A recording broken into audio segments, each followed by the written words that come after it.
नमस्कार दोस्तों, क्या आपका भी पुराने कंपनी का पीएफ का पैसा तो ट्रांसफर हो गया लेकिन पेंशन का पैसा ट्रांसफर नहीं हुआ? इसके लिए आप टेंशन में हैं तो बिल्कुल भी टेंशन मत लीजिए। इस वीडियो के माध्यम से आपका पेंशन का यूं टेंशन आपका दूर हो जाएगी। क्यों नहीं ट्रांसफर हुआ है इसका सवाल का जवाब देने वाला हूं, आपको दिखाने वाला भी और समझाने वाला हूं। तो चलिए वीडियो को स्टार्ट करते हैं और आपको कंप्लीट जानकारी प्रोवाइड करते हैं।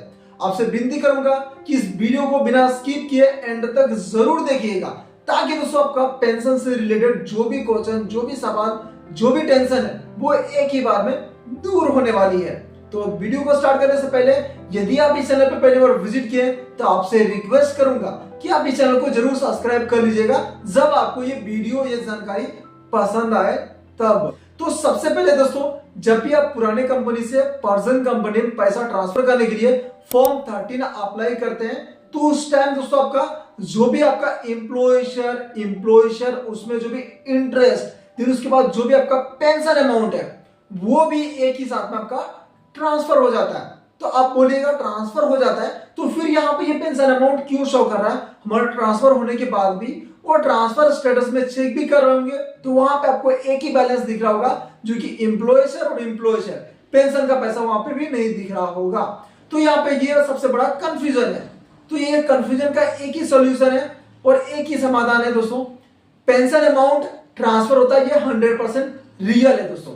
वो कैसे होता है आपको वो भी बताता हूं।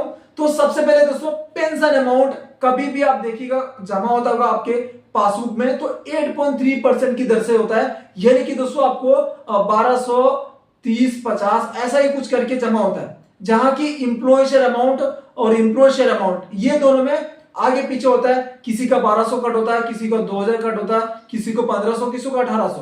तो पेंशन का जो अमाउंट है दोस्तों वो अमाउंट ट्रांसफर नहीं होता है, उसका जो भी टोटल सर्विस है, यानी कि पुराने कंपनी में मान लीजिए आप 3 साल काम किए या फिर 2 साल काम किए तो वो जो टोटल सर्विस है वो सर्विस काउंट करके वो सर्विस ट्रांसफर किया जाता है, ना कि पेंशन अमाउंट ट्रांसफर होता है। क्लियर यहाँ पे कि उसका जो पेंशन अमाउंट का सर्विस ट्रांसफर होता है कि कितने साल काम किए। मान लीजिए कि 5 साल काम किए ना तो 5 साल में ये फिक्स है कि आपका 50,000 या तो फिर 30,000 ऐसा ही पेंशन का पैसा जमा होता है। ये फिक्स है ईपीएफओ की कैलकुलेट के हिसाब से।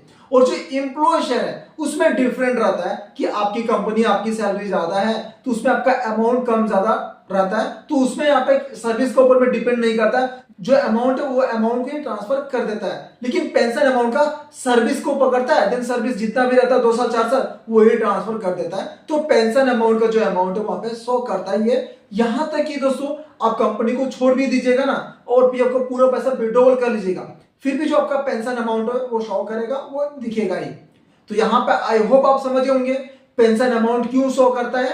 तो पेंशन अमाउंट की सर्विस ट्रांसफर होता है, इसके लिए पेंशन अमाउंट शो करता है। लेकिन दोस्तों ईपीएफओ की तरफ से ऐसा नहीं करना था। जब भी पीएफ का पैसा ट्रांसफर होता है तो पेंशन का भी पैसा ट्रांसफर करने के लिए उसको 0 शो करना चाहिए था, क्योंकि बहुत सारे पेमेंट कंफ्यूजन होता है कि वो सोचते हैं कि हमारा पैसा निकला ही नहीं है। फिर वो क्या होता है 2-3 साल के बाद वो अमाउंट को निकालने के लिए सावर कैफे में या फिर ऑनलाइन में वीडियोस देखते हैं कि पेंशन अमाउंट कैसे निकाले। ऐसा हमारे पास में, मैं अभी रियल में बताऊं तो 4-5 कस्टमर ऐसा कंफ्यूजन वाला है क्योंकि उसका पूरा का पूरा पैसा निकल गया है, लेकिन पेंशन अमाउंट शो करने के बाद भी वो कंफ्यूजन है कि वो अमाउंट हमारा पड़ा है तो उसको हम कैसे निकालें। तो हम क्या है उसको जैसे चेकआउट करते हैं फिर उसको बता देते हैं, फिर बोलते हैं हाँ भैया हमने तो निकाला था पहले, फिर भी दिख रहा था इसके लिए मैं सोचा हूँ कि इसको निकाल लूं। तो ऐसा ही दोस्तों पेंशन अमाउंट दिख रहा है आपको तो ट्रांसफर नहीं हुआ, ये मत सोचिए। आपका यदि एम्प्लॉय से ट्रांसफर हो गया तो आपका 100% आपका पेंशन अमाउंट भी ट्रांसफर हो गया।